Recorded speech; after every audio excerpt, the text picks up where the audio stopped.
was born on December 15, 1907, and we immigrated to Belgium in 1908.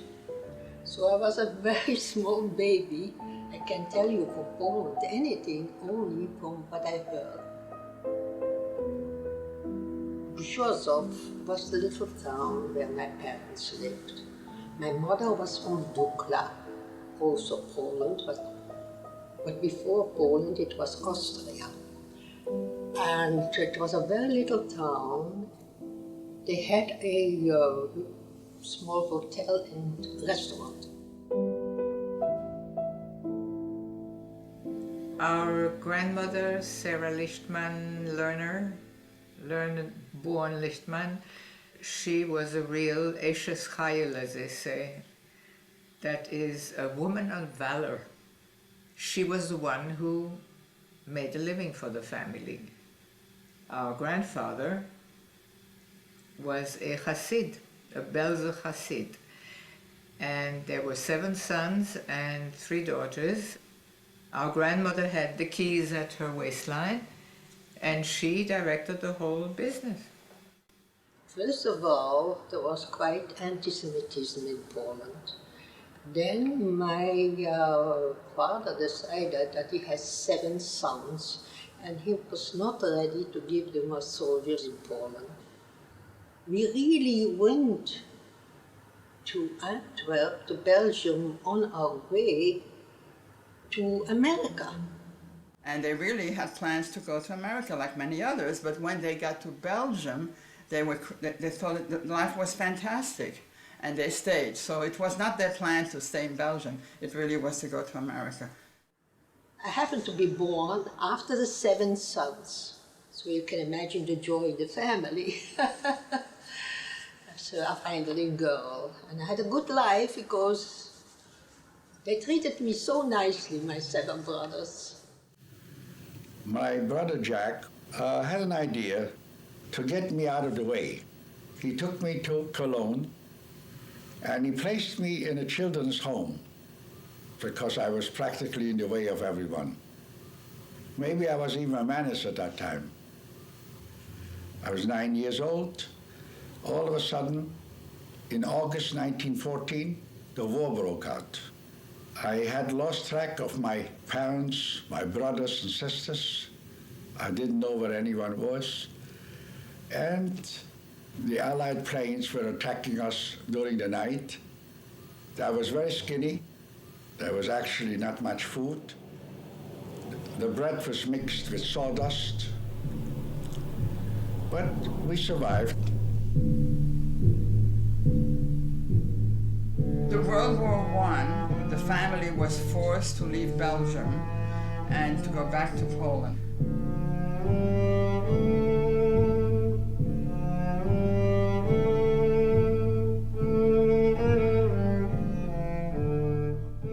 Took a wagon and a horse and loaded up, and it was a very difficult route, very difficult. We didn't know where to go. Of course, we went to family. It was dangerous there, in Limburg. And then we went to Dukla to see my grandmother. So for the first and the last time, because she died very soon afterwards. And from there, we went to Prague. And in Prague, my mother was the hero, the great hero, because she was the one who could find work, and that was in a soup kitchen.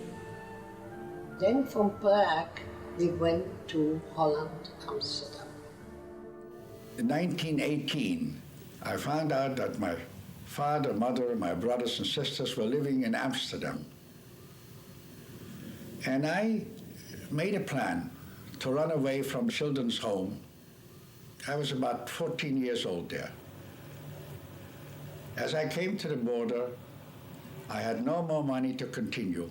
And the man approached me and said to me, "Oh, I know who you are." Naturally, I was very scared. I figured, well, they caught me, they're going to take me back. The reason the man knew who I was because during the war, some of our children went to Holland on vacation. And he remembered the cap that I wore. So here he was, the man, a very kind, wonderful man, and he gave me money, bought me a ticket to Amsterdam, bought me some chocolate and food, and I continued my trip. This man must have been sent by God, because how could such a man find me and take care of me when I was completely alone and didn't know what to do?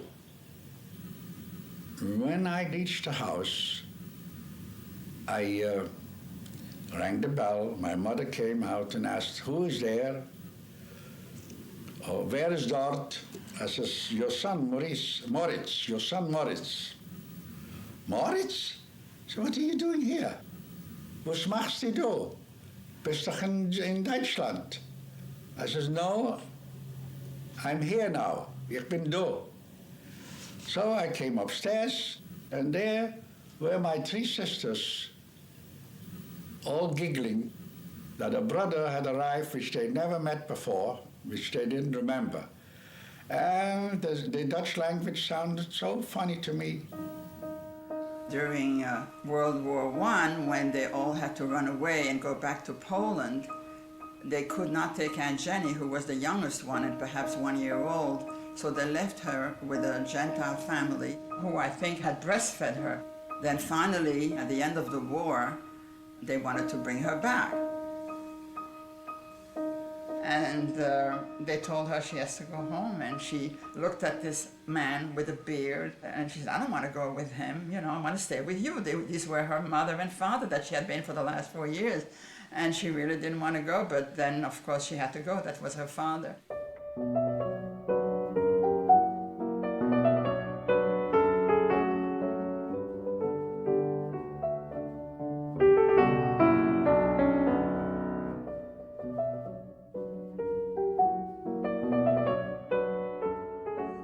Antwerp was a very Jewish community, because everybody was in the diamond business, so everybody knew each other.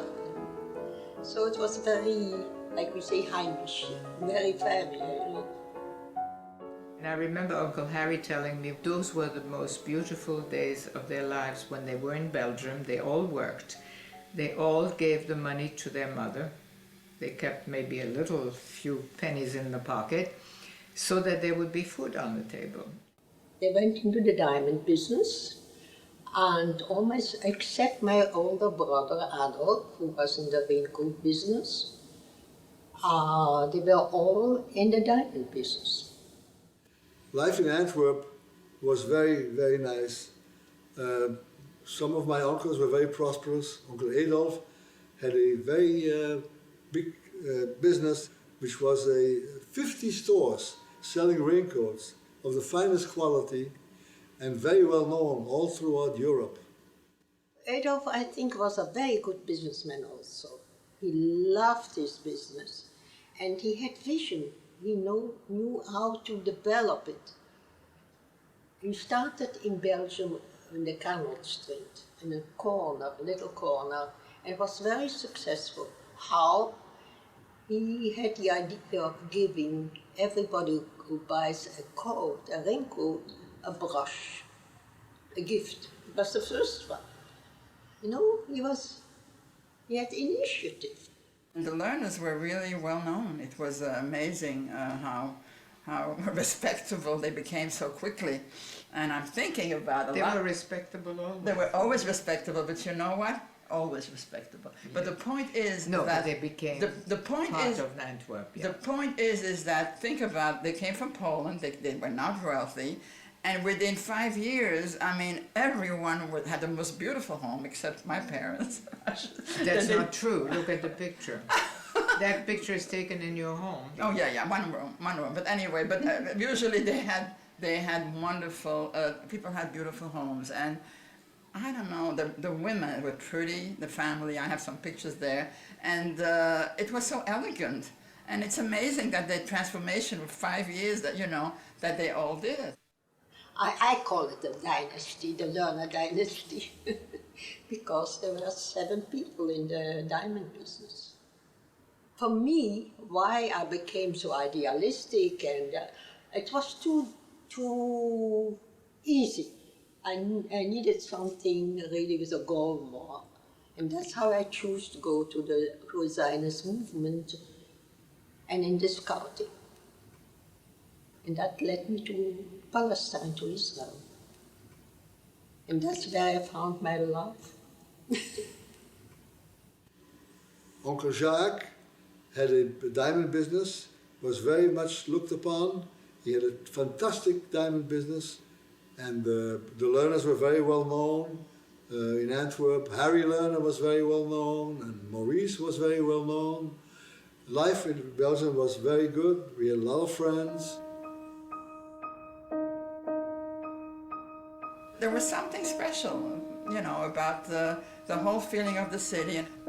I always thought Europe was an easier life. And we had these wonderful vacations. We would go to the beach.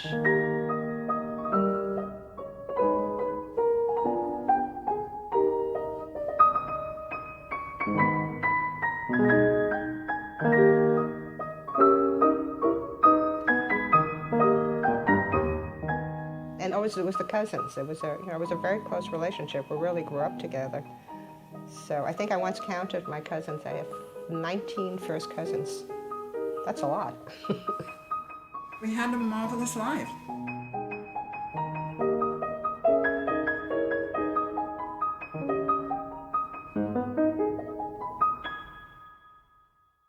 My father, in 1938, had been told that a war was coming and that we should leave Europe.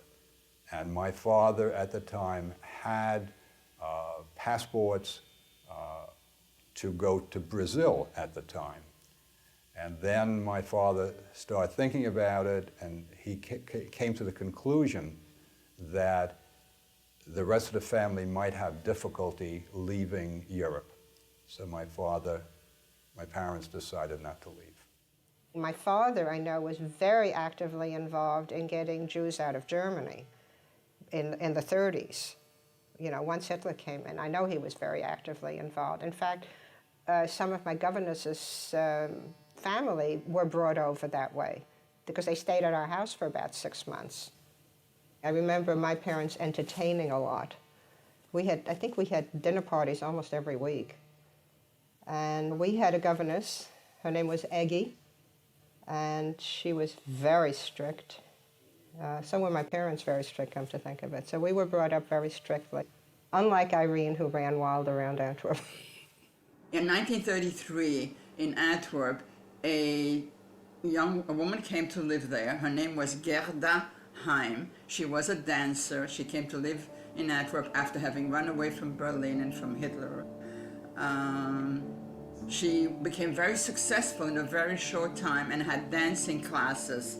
And a lot of the young people, including me and Inez was probably her best student, and Inez was an incredibly good dancer. I started taking dancing classes when I was about 4 or 5, and I also took gym classes, and she taught both. And I loved it, I was good at it, and I went, I think, 4 or 5 times a week, as a matter of fact. When the war broke out, the next day the whole city went crazy because Gerda Heim had no papers to run away again, and she committed suicide. Oh, no. And her mother, and I believe her brother and the dog. And all committed suicide. They all committed suicide in the oven. With, you know, the oven, this is what they used to commit suicide. And that's, to me... They didn't want the Germans to They find couldn't them, run yeah. away anymore. They had no papers, and that's the problem. The people were stuck in Europe. They could not even move. They did not have papers. It's called statelos. They have no papers, okay? People who were caught, who were Jewish, who had run away, if anything, they were treated even worse. I don't know how you can be treated much worse than the others were, but they were terrified of being caught by the Germans. And obviously this happened to her. It was heartrending because she was such a wonderful person, and she was so She was so gifted and so wonderful. It was, you know, pretty hard for a child to lose someone like that. Antwerp, it's a port city, and a lot of refugees came to stay there and live there until they could get to another country. So we heard terrible stories, and in fact we had a relative living with us for 6 months and told us that Hitler is definitely the most dangerous things that can happen. Her father has already been detained, and she never saw him again. Her brother, she didn't know where he was. We knew that the situation was going to be very bad. However, life was so wonderful that we could not believe that it will happen. You know, it's like, you know, in the meanwhile, life is great. Hitler always came with those speeches which we always heard, and when we heard his rage, when he said the word Jude, we knew that one day he's going to come to Belgium, and of course this scared us very much. Uncle Maurice was very fortunate that he was in America before, and perhaps he was an American citizen. Maurice was able to start a little bit in the diamond industry. He became a broker, and slowly he started making a good living. And then, unfortunately, when the war broke out in 1939, we left Antwerp very reluctantly because we had just been, we just moved into a lovely apartment and everything was nice, beautiful furniture. So we figured we'll go to New York for just a short while, and everybody thought that the war would be over in a couple of months, but everybody figured it would take about 6 months and we would all go back to Belgium, but we never did. We remained in New York and never returned to Belgium after that.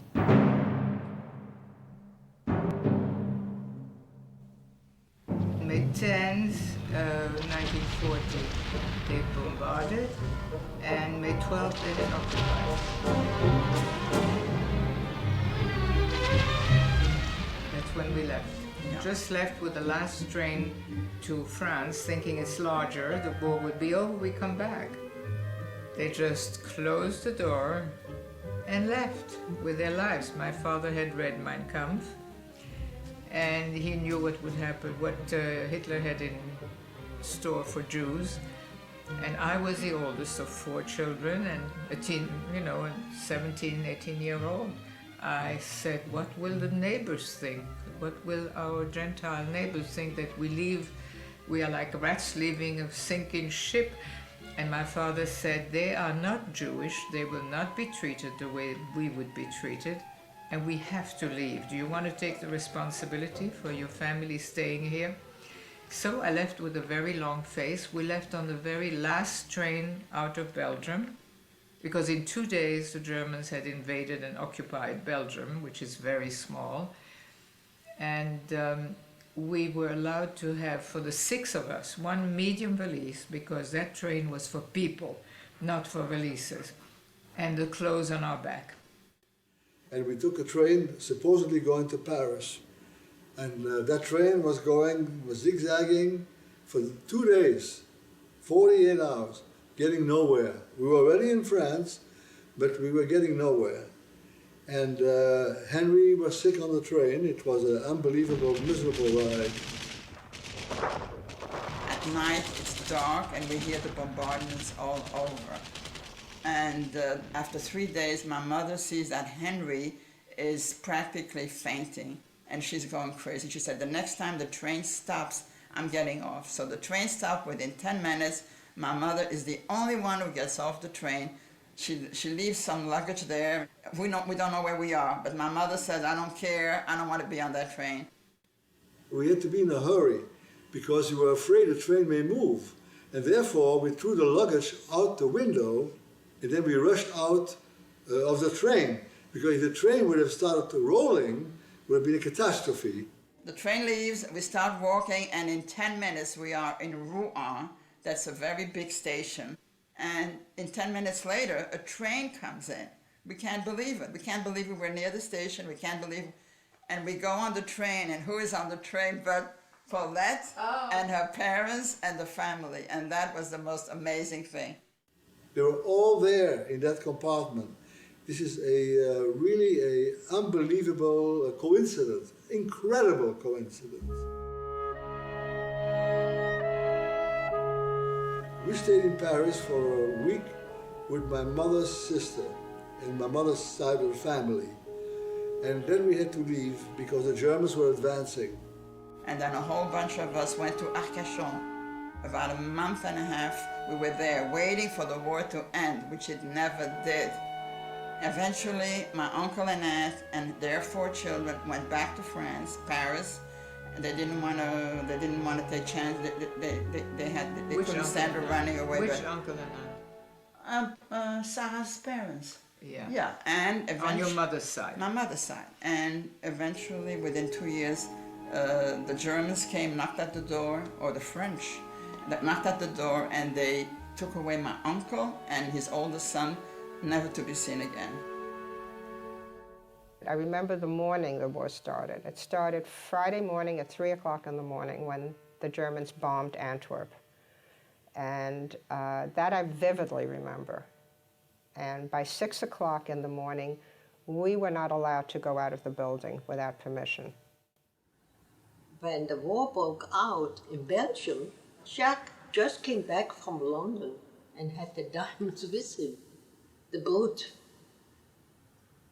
And that's how I could save part of the family. We left in limousines, chauffeur-driven limousines, which my father obtained. And as we were going through the tunnel, which is under the Scheldt in Antwerp, the French and British troops were coming in on the other side. My father purchased a truck, and he hired a driver.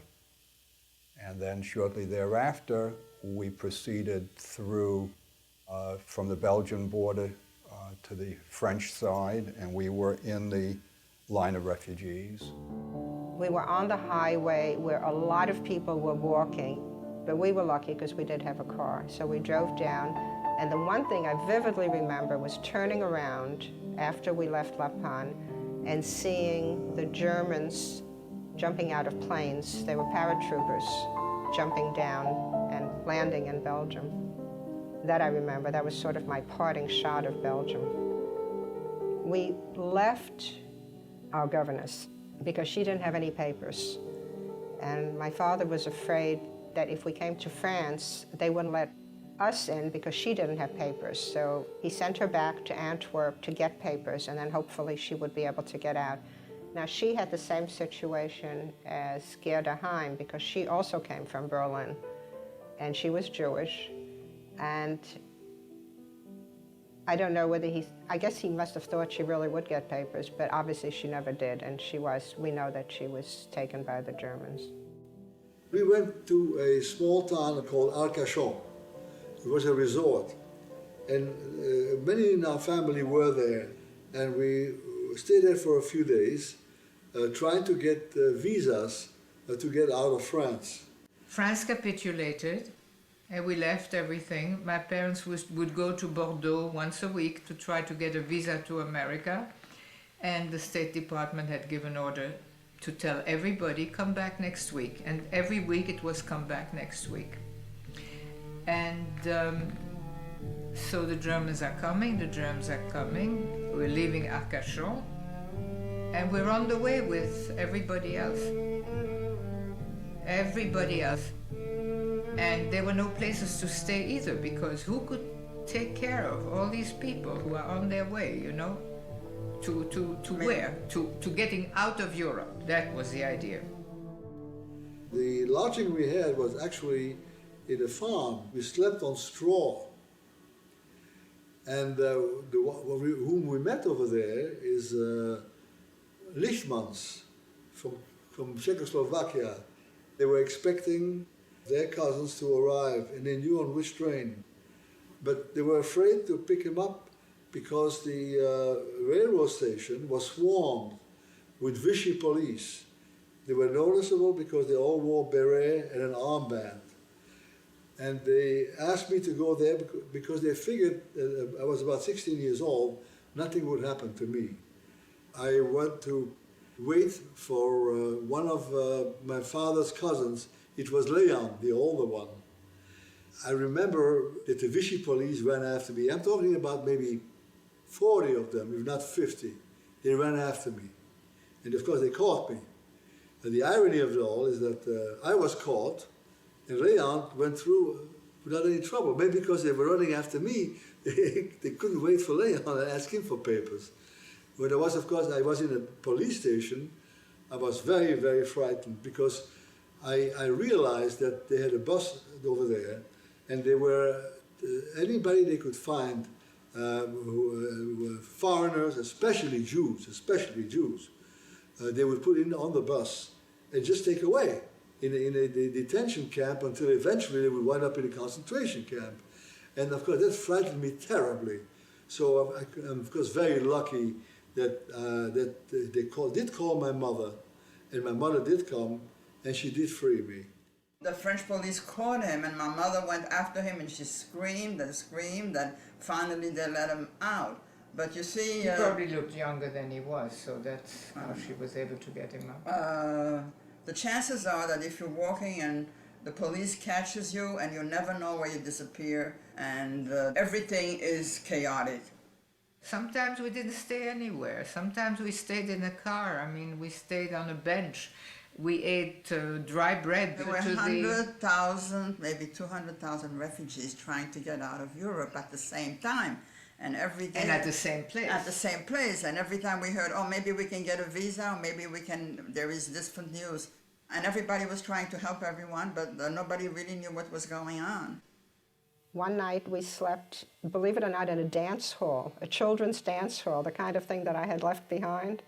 And another time we slept in a castle, beautiful, beautiful castle. And this I do remember, going through Royan.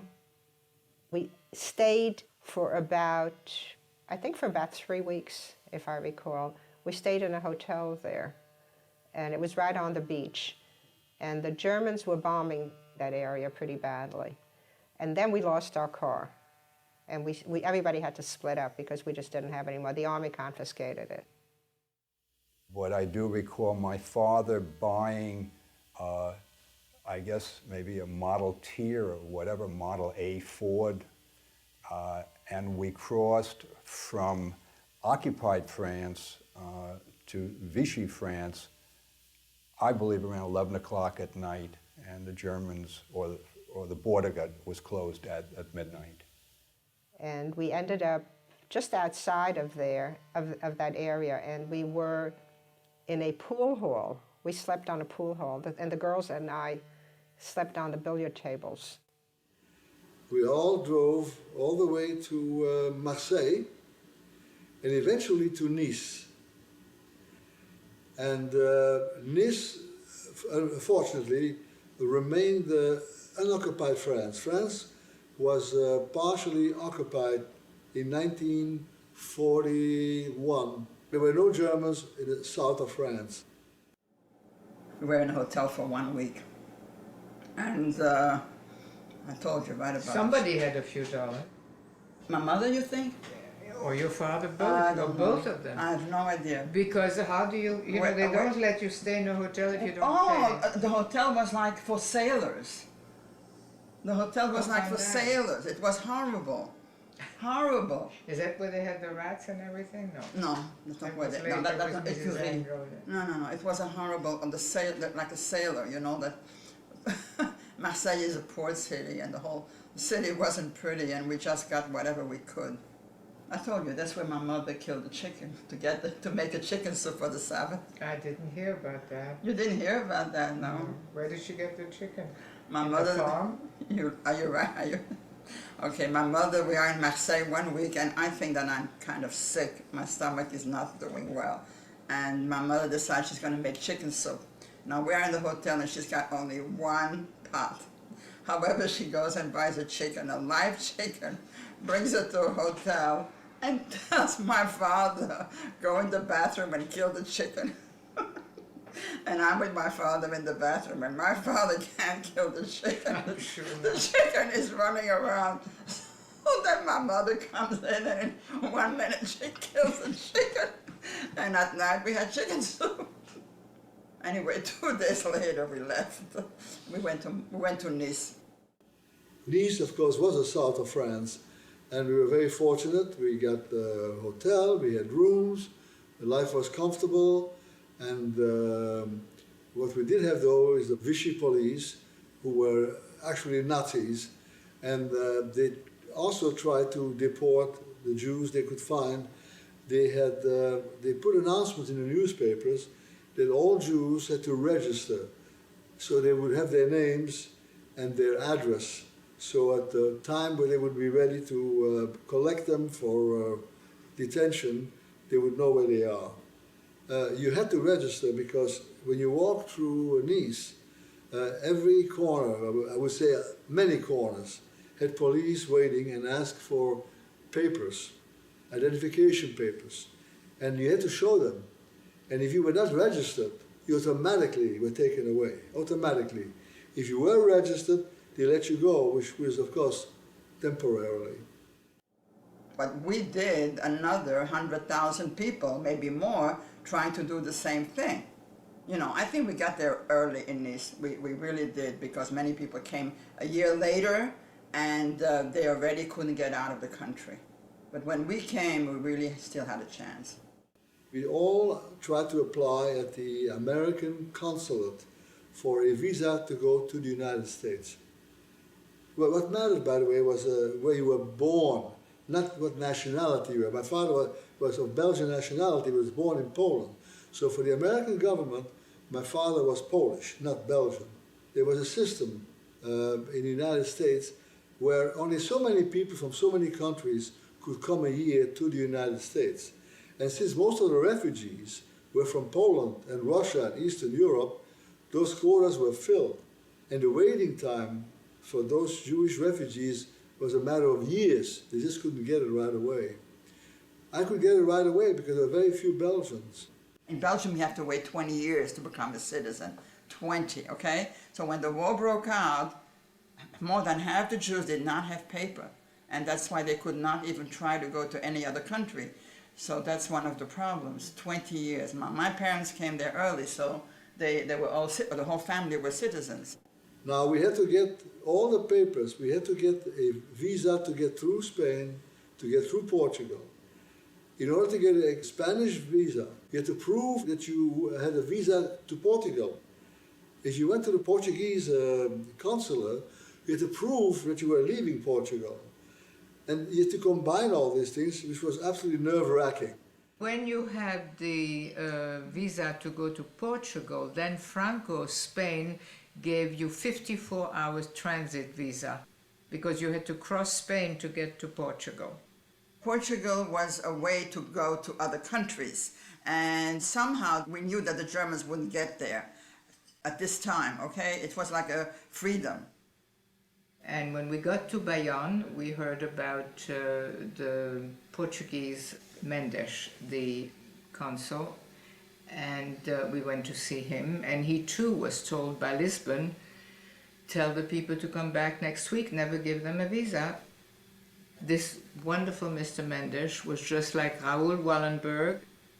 He told his people in the office, I'm going into my quarters, I do not want to get any phone calls, no food, no nothing, don't disturb me. I come out when I'm ready, period. 3 days and 3 nights later, he came out and he signed, will you finish the sentence for me? I'm crying. And he gave visas to people by the tens of thousands. So there and was, we were among them. There was a big waiting line in Bayonne. But he stamped and gave everybody a visa. He didn't care about himself. He had 13 children at home. He was a nobleman with a beautiful big house. He lost everything. Yes. Now they have honored him in Lisbon. He has been finally honored. Yes, finally? Yes, he has been honored. It's about time. And also a lot of the Belgian Jews, the diamond dealers, have helped the children become diamond dealers in Belgium. 13 children. 13. So the family have helped them. So everyone has really appreciated it.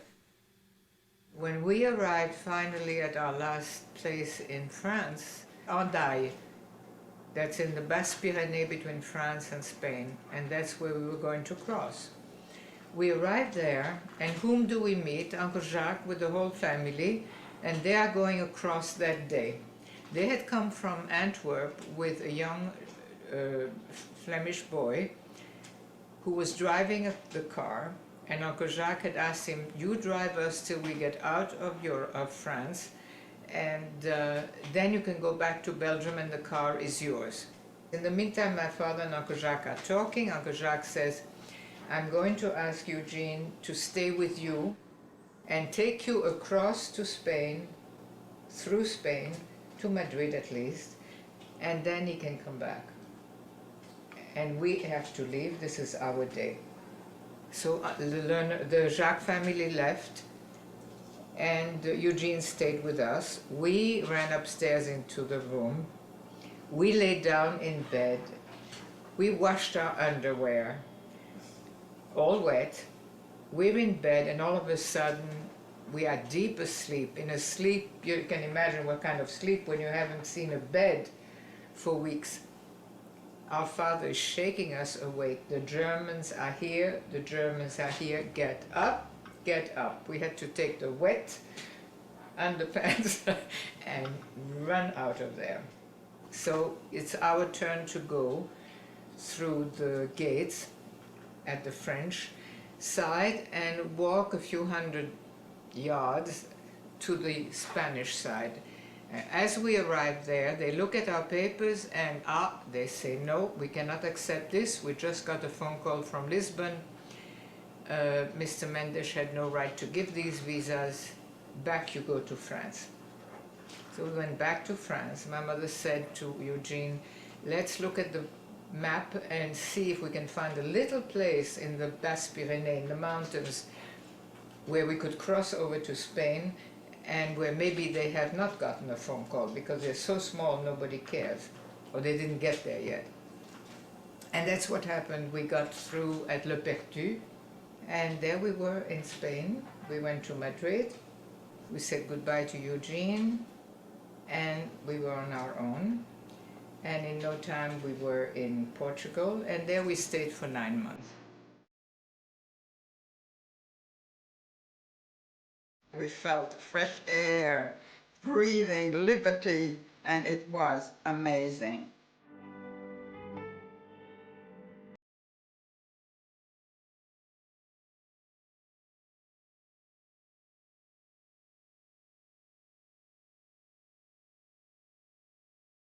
We spent a lot of time with Uncle Adolf and the children, and we really became very close.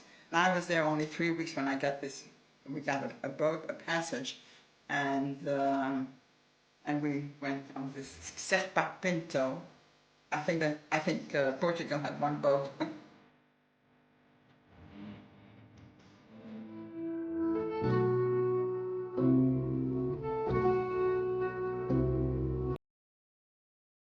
My father was the leading refugee in town, having been appointed by Salazar, by the Portuguese government, to dole out money to the refugees. There were a lot of refugees there. In fact, the reason we ended up in Figueira da Foz was because everybody wanted to go to Lisbon, because that's where everything was going, and people didn't want to stay in Portugal. They wanted to get papers and get out. But you couldn't have everybody stay there, so they split the refugees up. And I know that my father told me that had he known that the war, that Portugal would never, would not have been attacked, my father being a very European man, said he would have stayed in Portugal and not come to the United States. Portugal, I liked it. It was nice. That's where I went wild. I didn't have the governors looking after me this time, so I had a good time there. It was April 1941 before we left. So that gave us an occasion to be the hosts to everybody who passed through Lisbon. We had a chance, we had like a what do you call it, a passing through. And they would be invited, and my mother would lengthen the chopped liver with potatoes and the celery, and she would put more potatoes in the stew, which she used to bring every Friday afternoon across the street at the baker, a big terrine, and there was always enough for everybody. The way we came to the United States was that in 1940, the ZOA, the Zionist Organization of America, obtained 100 political asylum visas. This is for 100 families for the whole world. And Uncle David and my father were two who were able to come to the United States as political refugees. My father was a very active Zionist, and he was on the embargo committee against the Germans as far as dealing with the diamond industry in Belgium. And so my father was on a blacklist. So some of my uncles, Uncle Harry, Uncle Maurice, and Uncle Bill, went for a hearing to Washington, D.C. and pleaded for my father and his family to get papers, because he has helped the refugees who had started to come much earlier already when Austria was annexed to Germany. We had a lot of refugees already, and my father opened a register at the factory every week. People would come, they were on a register, and they would get some money so that they could keep body and soul together. And so my father was on a blacklist. So this is what his brothers told at the hearing, and that he was really in danger if he was on the blacklist. Yeah. So Uncle Jacques was on the blacklist, Uncle David was on the blacklist, and your father was on the blacklist, Uncle Adolf. I just know my father was very active, but I didn't know he was on a blacklist. And what she told me was, frankly, that if they had caught him, they would have shot him on the spot. The same for Adolf and for David. We finally did get a boat. The name of the boat was the Nyassa. I was sick of it. And it took us about 14 days to come across the Atlantic. On the boat, I was the only one who was not sick. And so my job was going from my father's cabin to Uncle David's cabin where they were all sick, back to our cabin where they were all sick, and I was having a ball on the ship. At one point, we saw battleships, and everybody had to put on their life jackets because we could not tell whether they were friendly or not. And it turned out they were British. A great big relief, because we were pretty sure that they were German, because nobody was flying a flag, you know, they were trying to avoid the Germans, needless to say. The most exciting thing I remember was coming into New York Harbor and seeing the Statue of Liberty. I didn't know that much about it, but I knew enough to know that it was a very important symbol. Irene stayed with Uncle Maurice and Nora in Kew Gardens. My parents finally came. They got an apartment in Kew Gardens. My father opened a factory. And then I was faced with a difficult situation. Being a Belgian citizen, I had to join the Belgian army in Canada or be considered a what they call deserter to the Belgian country, the Belgian army. And my only way out of this was to join the American army, which I did. I wouldn't feel right not to have done that under the circumstances. We had a lot of casualties at the time in Europe, and they were preparing us for replacements for the casualties. Also, I had a motivation because as a Jew, I would not have felt right by trying to shirk this duty. I just couldn't do that. And I was very happy, so to say, that I went to the European theater of war. Antwerp was being bombarded day and night by the Germans. We had surrounded Antwerp and bombed the port. The ships could never get too close to the harbor. So when we landed there, we landed very far away from the shore, and we came in on very small boats. And that was my introduction to Antwerp, where I stayed for 3.5, 4 months, and under constant bombardment and constant danger of life as the shells were falling day and night. I was very fortunate that nothing ever happened to me. This is really an unbelievable situation because I was in combat for 1.5 years. I spent most of the time outdoors, under bombs, under shells and everything. and nothing happened to me. And around me, the percentage of casualties was between 25 and 50%. And the reason why when I went to Anzio, I was replacing, of course, a soldier who died. People are dying by the million, and my brother was in the army. I didn't know if he was going to come back tomorrow. That was an incredible amount of Marcel was in the war for 2 years. I became a diamond cutter, and I didn't know if my brother was going to survive every day.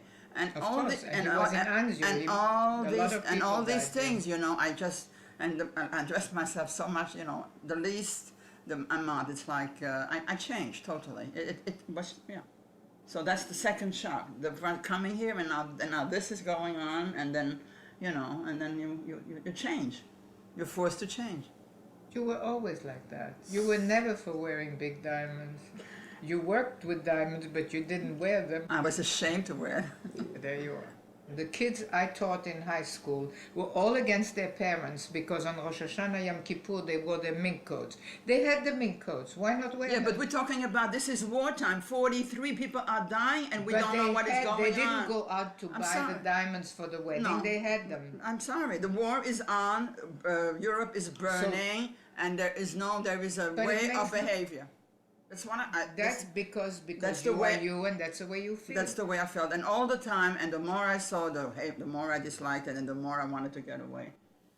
Dachau is a half an hour from Munich. Dachau is a very beautiful, the city of Dachau, very beautiful little town. Flowers, you would never believe that this town was right next to the concentration camp. As a matter of fact, when you look out the window, when we got there in Dachau, we stayed in the houses, we slept there. And when you look out the window, you could see the railroad leading into the concentration camp. And what we saw was the trains where the doors were open and the bodies had fallen out. Of course, they were all deceased. When they brought the Jews to Dachau, they put them into those cattle cars, and they locked them up for days. And they had no food, no breathing, nothing. They were packed like sardines. So by the time they got to Dachau, they were dead. And when they opened the doors, they just fell out dead. I was one of the first soldiers to liberate Dachau. I was there within a half an hour of the liberation of Dachau. I saw the ovens, they were still warm.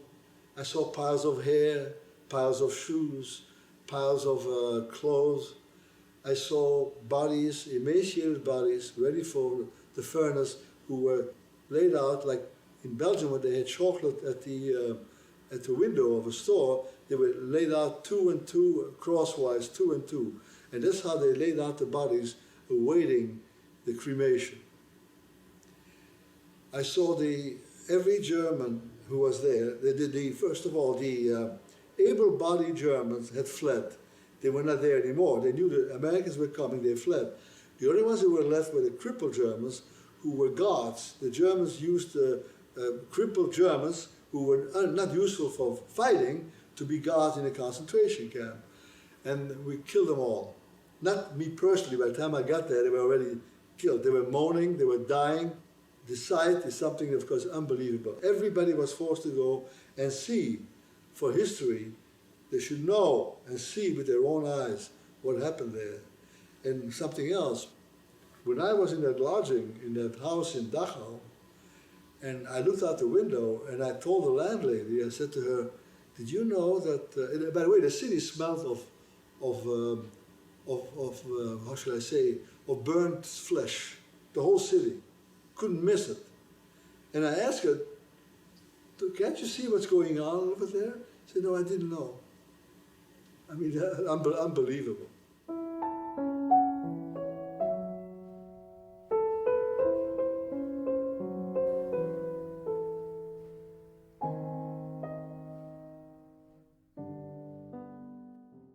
I was discharged on my birthday, the most beautiful birthday present I ever got in my life. And I remember that Armand had his bar mitzvah on the day that I came back. My boat actually went through the Hudson on that very same Saturday. That boat went through the Hudson River. In 1945, Leon went to America, and he promised me that a year later I will go back with him to America. And I couldn't believe, I had to see with my own eyes, the family was saved. And I think, if you look back, destiny has been very kind to our family, very kind, because they survived the Holocaust.